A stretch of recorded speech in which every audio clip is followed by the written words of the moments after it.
Ele foi um sergipano que ultrapassou as barreiras impostas ao menino preto e pobre do interior do estado e se consagrou como um dos maiores poetas dessa terra, potencializando emoções, condições humanas e fantasias.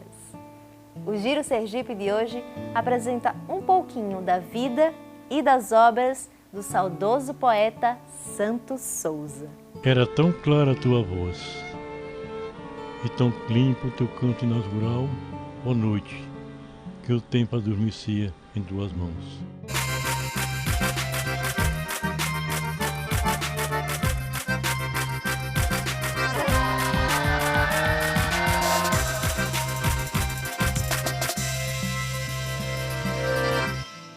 Boa tarde, sergipanas, sergipanos e todos aqueles que têm como lar essa terra maravilhosa.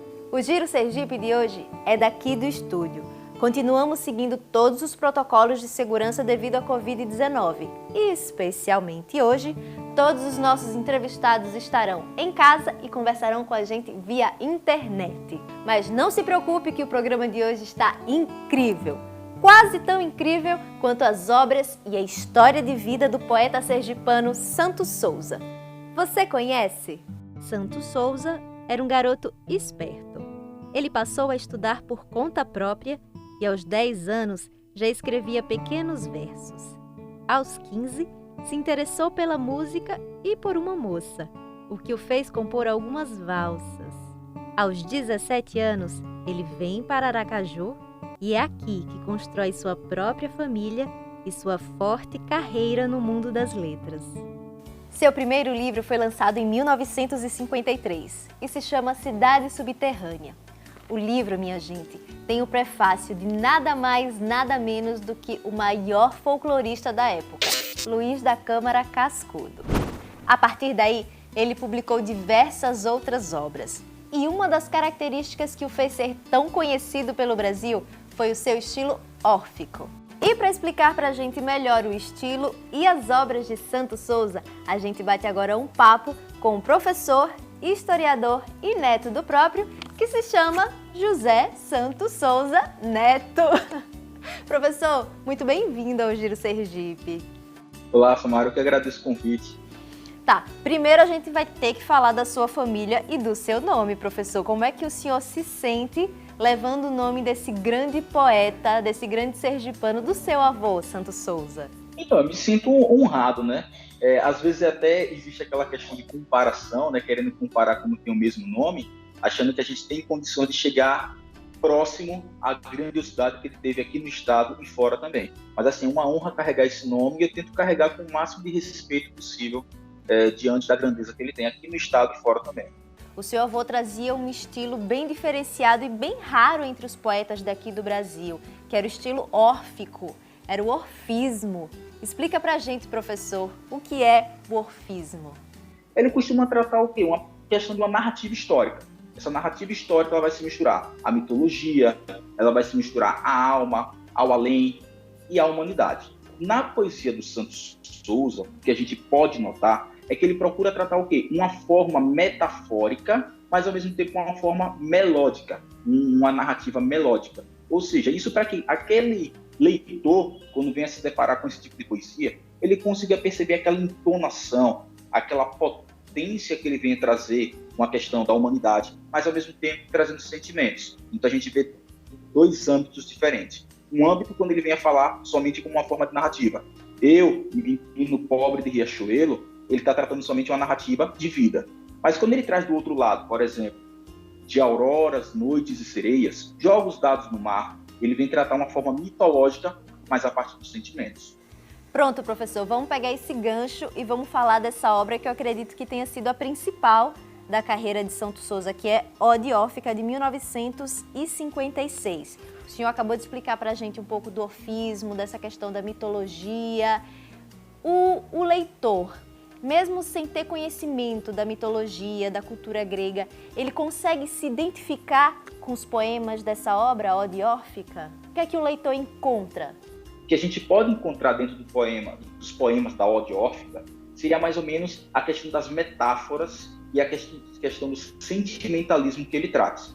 Realmente é um poema um pouco rebuscado, um pouco difícil de ser entendido. Mas quando o leitor ele acaba conseguindo entrar dentro dessa leitura, começa a perceber, começa a se imaginar, ele vai perceber muitas ideias de metáforas, mas umas metáforas trazendo a ideia do sentimentalismo. E, ao mesmo tempo, começa a tratar um pouquinho dos seres mitológicos, como sereias e outros seres que vinham a existir. Professor, eu quero agora falar com o senhor de uma outra obra, né, relevante de Santos Souza, que se chama Pássaro de Pedra e Sono, de 1964. Ela foi uma obra censurada, né, durante o período do regime militar, durante o período da ditadura militar. E eu queria saber do senhor como o senhor acredita que tenha sido o posicionamento do poeta nesse período de censura, nesse período de repressão. Então, Samara, essa obra é uma obra muito, eu posso dizer que até é uma obra intrigante por conta do período em si. Nesse período, a gente tinha que se preocupar muito com as formas de expressões, porque a depender da forma que a gente se expressasse, a gente poderia ser tido como uma pessoa que estava sendo oposto à ditadura militar, e o regime da época não queria isso. A obra dele tinha algumas insinuações, pelo menos os militares achavam, que estava indo de contra o regime. Porque a questão é que quando a gente trabalha uma poesia, principalmente na questão de mostrar a humanidade, ou seja, o sentimento humanístico do povo, o sentimento humanístico do autor em si, ela começa a ser retratada de uma maneira diferente. Então ele teve alguns problemas, ele era para ter sido lançado algumas obras durante o período de ditadura militar em Salvador, não pôde ter sido lançado essas obras, mas ao mesmo tempo ele não sofreu nenhuma represália. Somente as obras que poderiam ter sido lançadas lá, eram para ter sido lançadas, acabou não conseguindo por conta dessa represália, deles acharem que os livros estavam tendo algumas insinuações que eram contra esse tipo de regime. Santo, você tem alguma obra do seu avô que seja sua favorita, algum poema que você goste bastante ou algum livro?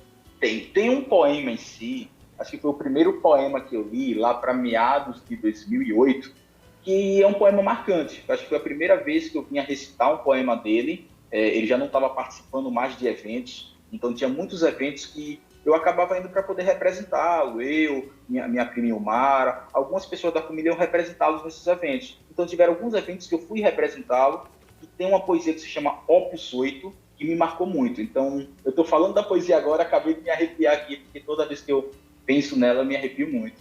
Uau! Posso pedir para você declamar para a gente? Claro, pode sim. Então já estou pedindo. De auroras, noites e sereias, jogos dados no mar, como quem joga a sorte das estrelas do bem.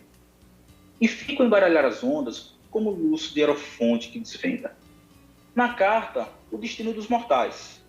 Não sei qual é a frase mágica.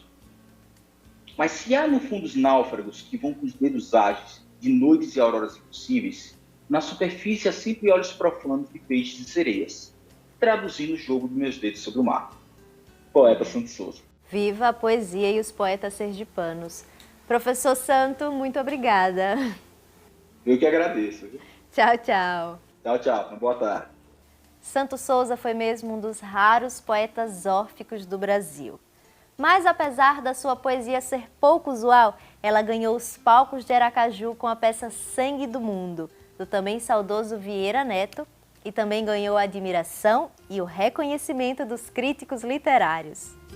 O poeta de Riachuelo recebeu inúmeras condecorações e premiações pelo estado de Sergipe, e até uma homenagem pelo Consulado da Grécia no Rio de Janeiro. No ano de 1955, foi agraciado com um grande prêmio de crítica da Associação Paulista de Críticos de Arte. Foi também membro efetivo da Associação Sergipana de Imprensa, membro correspondente da Academia Paulista de Letras e membro da Academia Sergipana de Letras, sendo patrono da cadeira de número 3. A carreira de Santos Souza ainda foi marcada por crônicas e pelo carinho da família e dos amigos. E a gente descobre mais sobre isso no próximo bloco. Por isso não saia daí que o Giro Sergipe volta já.